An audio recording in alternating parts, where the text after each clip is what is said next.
Back to news. కాశ్మీర్లో ఉగ్రదాడి భారత్కు పెనుసవాల్గా మారిందని విజయనగరం జిల్లా బీజేపీ అధ్యక్షుడు ఉప్పలపాటి రాజేశ్వర్మ అన్నారు. దీనికి ప్రధాని మోదీ తగిన విధంగా సమాధానం చెప్తారన్నారు. పర్యటన కోసం వచ్చిన విదేశీయులపై కూడా దాడి చేసి హతమార్చడం చాలా బాధాకరమని అన్నారు. ఇది పుల్వామా కంటే అతిపెద్ద ఘటన అని, దీనిపై ప్రభుత్వం సీరియస్గా దృష్టి సారిస్తుందని అంటున్న రాజేశ్వర్మతో మా విజయనగరం ప్రతినిధి రమేష్ ఫేస్ టు ఫేస్. హోమానికి పర్యాయపదంగా నిలిచింది జమ్మూ కాశ్మీర్లో జరిగిన ఉగ్రదాడి. ఈ దాడిలో ఏకంగా 27 మంది పర్యాటకులని పొట్టన పెట్టుకున్నారు ఉగ్రవాదులు. ఈ నేపథ్యంలోనే ఈ సంఘటనని తీవ్రంగా ఖండిస్తున్నారంటున్నారు జిల్లా పార్టీ అధ్యక్షులు. ఇప్పుడు ఈరోజు విజయనగరం జిల్లా పార్టీ అధ్యక్షులు వర్మ గారితో మనతో ఉన్నారు. ఆయన అడిగి మరిన్ని ఎవరు తెలుసుకున్నారు. సార్, ఈ దాడిని ఎలాగా మనం చూడవచ్చు? ఇది పూర్తిగా మత ఛాందసవాదంతో జరిగినటువంటి ఉగ్రవాదులు చేసినటువంటి దాడిగానే మేము పరిగణిస్తున్నాం. ఇది పూర్తిగా ఉగ్రవాదానికి మతానికి సంబంధం లేదు అనేటటువంటి మాటలు మాట్లాడుతున్న కుహానా మేధాలు దీనిపై స్పందించాలి. అక్కడ వారు ఏ మతానికి సంబంధించిన వారు ఎవరు అనేటటువంటి ఐడి కార్డులను తీసి, అలానే కొంతమంది మగవారిని వివస్త్రలను కూడా చేసి వారిపై దాడి చేసి వారిని చంపడం జరిగింది.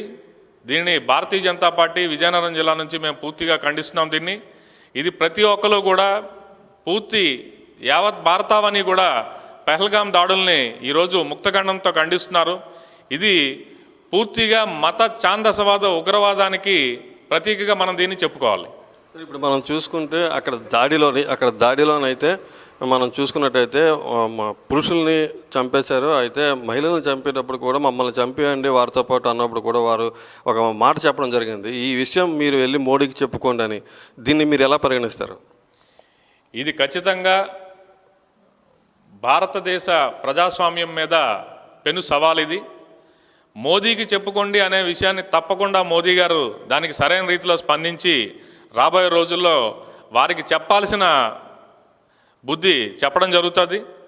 వారు ఏ భాషనైతే అర్థం చేసుకుంటారో, వారు ఏ భాషనైతే పూర్తిగా అర్థం చేసుకోగలుగుతారో అదే భాషలో వారికి సమాధానం చెప్పడం జరుగుతుందని చెప్పి భారతీయ జనతా పార్టీని తెలియజేస్తున్నాం. ఇప్పుడు గతంలోనే పుల్వామా దాడి తర్వాత అతిపెద్ద దాడిగా చూస్తున్నాం. ఆర్టికల్ 379 అమలు అయిన తర్వాత కూడా ఎంత భారీలో దాడి జరగడం మీరు ఏ రకంగా చూస్తున్నారు? అతి కొద్ది కాలంలోనే అమర్నాథ్ యాత్ర ప్రారంభం కాబోతుంది. మొన్ననే జరిగినటువంటి మన ఉత్తరప్రదేశ్లో ఏదైతే కుంభమేళా జరిగిందో, ఆ కుంభమేళాలో ప్రపంచ నలుమూలల నుంచి కూడా వచ్చి చాలామంది ఆ మేళాలో పాల్గొనడం జరిగింది. అక్కడ స్నానాన్ని ఆచరించి వెళ్ళారు. ఇది హైందవ ధర్మానికి ప్రతీకగా జరిగినటువంటి కుంభమేళా పైన ఏదైతే ప్రశంసలు ప్రపంచం అంతా కురిపించారో, ఈరోజు అతి కొద్ది రోజుల్లోనే అమర్నాథ్లో ప్రారంభం కాబోతున్నటువంటి అమర్నాథ్ యాత్ర ఏదైతే ప్రారంభం కాబోద్దో దానికి తొలిమెట్టు ఇక్కడ పుల్వామా నుంచే, పెహల్గాం నుంచే జరుగుతుంది. పెహల్గామే మొట్టమొదటి బేస్ క్యాంప్ అమర్నాథ్ యాత్రకి. సో అమర్నాథ్ యాత్ర ప్రారంభానికి ముందుగా ఇటువంటి చర్య అనేది మనకి ఒక సవాలు విసిరినట్టుగానే దీన్ని స్వీకరించడం జరుగుతుంది. అయితే ఈ అమర్నాథ్ యాత్రకి ఈసారి అత్యధికంగా రిజిస్ట్రేషన్లు జరిగాయి. ఈ నేపథ్యంలోని అమర్నాథ్ యాత్రని భయపెట్టే విధంగా, యాత్రికులను భయపెట్టే విధంగా జరుగుతుందని చెప్తున్నారు. ఈ సంవత్సరం ఎన్నడూ కని విని ఎరుగని రీతిలో అమర్నాథ్ యాత్ర రిజిస్ట్రేషన్లు జరిగాయి. భారతదేశం నుంచే కాదు, ప్రపంచం నలుమూల నుంచి కూడా ఈసారి రిజిస్ట్రేషన్ జరిగిన విషయాన్ని గమనించే ఇటువంటి చర్యకి ఉగ్రవాదులు పాల్గొన్నారు. ఇది ఖచ్చితంగా ఒక మత ఛాందసవాద ఉగ్రవాదమే. ఉగ్రవాదానికి మతం లేదు అనేటటువంటి తప్పుడు కూతలు ఎవరూ కూడా కుయడానికి లేదని చెప్పేసి మేమైతే గట్టిగా చెప్తున్నాం. అమర్నాథ్ యాత్రను దృష్టిలో పెట్టుకొని, అలానే మినీ స్విట్జర్లాండ్గా గుర్తించినటువంటి ఈ పెహల్గాం అనే గ్రామం ఏదైతే ఉందో దీన్ని నేను కూడా సందర్శించాను. 2 సంవత్సరాల క్రితం పెహల్గాంకి నేను కూడా విహారయాత్రకి వెళ్ళి రావడం జరిగింది. ఒక చక్కని ప్రదేశం. అక్కడ ఉండేటటువంటి ప్రజలు కూడా ఎంతో ఆదరాభిమానాలని మనకి చూపించారు. అయితే కాశ్మీర్లో పెరుగుతున్నటువంటి మన ఏదైతే ఆదరాభిమానాలు, భారతదేశం నుంచి నలుమూలల నుంచి అక్కడికి వెళ్తున్నటువంటి పర్యాటకులు, అలానే విదేశాల నుంచి కూడా పర్యాటకులు పెరుగుతున్నారు. పర్యాటక రంగం అభివృద్ధి చెందుతున్నది అనుకునేటటువంటి తరుణంలో ఇటువంటి ఉగ్రవాద చర్యకి పాల్పడ్డారు. ఇది భారతదేశాన్ని దెబ్బతీసేటటువంటి ఒక చర్యగానే దీన్ని భావిస్తున్నాం. దీనికి త్వరలోనే ఖచ్చితమైనటువంటి సమాధానం చెప్పడం జరుగుతుంది. ఇంత తక్కువ సంఘటనలో ఈ సంఘటనని దేశవ్యాప్తంగా ఖండించాల్సిన అవసరం ఉంది. ఇదైతే అన్ని పార్టీలు, అన్ని రాజకీయ పార్టీలు, అన్ని మత పార్టీలు కూడా ఖండించాయి. ఈ నేపథ్యంలోనే చివరిగా ఒక మాట చెప్తున్నారు, దీనికి కేంద్ర ప్రభుత్వమే బాధ్యత వహించాలంటే అటు కాంగ్రెస్ పార్టీ కానీ, అటు రాహుల్ గాంధీ కానీ, ఇటు మాజీ సైనికులు కానీ చెప్తున్నారు. దీనికి మీరు ఎలా సమాధానం చెప్తారు?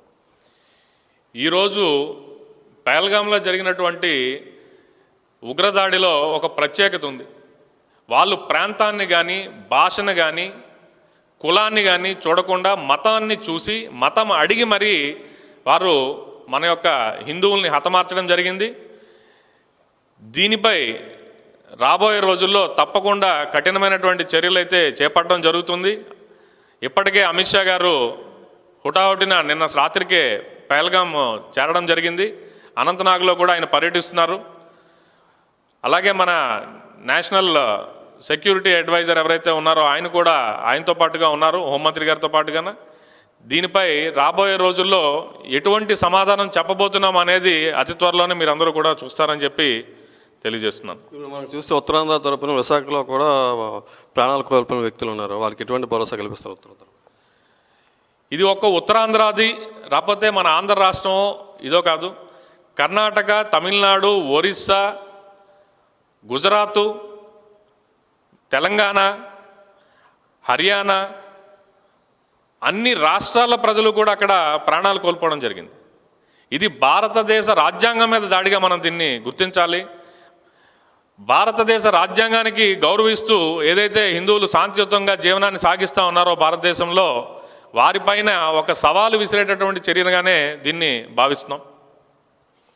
సరే, ఇప్పుడు మనం చూసుకుంటే ఈ కాశ్మీర్ దాడి కావచ్చు, గతంలో జరిగిన పుల్వామా దాడి కావచ్చు, భారత రాజ్యాంగం మీద దాడిగా పరిగణించవచ్చు. అయితే ఇది యావత్ భారతదేశానికి ఒక సవాలు విసిరిందని చెప్తున్నారు. దీనికి సరైన రీతిలో ప్రధాని నరేంద్ర మోదీ సమాధానం చెప్తారని చెప్తున్నారు. విజయనగరం భారతీయ జనతా పార్టీ అధ్యక్షులు ఉప్పలపాటి రాజేష్ వర్మ. కెమెరామెన్ మసూన్ రెడ్డితో రమేష్, ఐ న్యూస్, విజయనగరం నుంచి.